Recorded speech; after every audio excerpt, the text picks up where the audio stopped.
अशफाक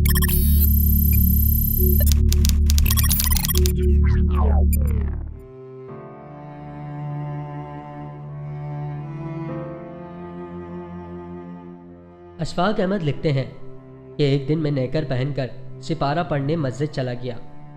मौलवी साहब गुस्से में आ गए और बोलने लगे, अरे नलायक, तुम मस्जिद में नेकर पहनकर क्यों आ गए? बेवकूफ़, ऐसे मस्जिद में आओगे तो जहन्नुम में जाओगे।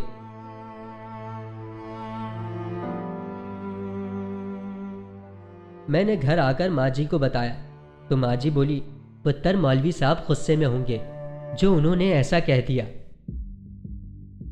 जहन्नुम हासिल करने के लिए पत्थर दिल होना पड़ता है, दूसरों का हक मारना पड़ता है, कातिल और डाकू बनना पड़ता है, फसाद फैलाना पड़ता है, निहत्ते इंसानों पर आग और बारूद की बारिश करनी पड़ती है, मोहब्बत से नफरत करनी पड़ती है, तो तब जाकर कहीं जहन्नुम मिलती है। तुझसे ये मेहनत नहीं हो सकेगी।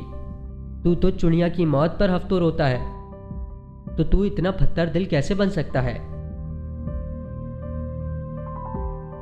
बेटा, मौलवी साहब की बातों पर ध्यान मत देना, वरना तुम्हारे अंदर खुदा का डर बैठेगा, मोहब्बत नहीं।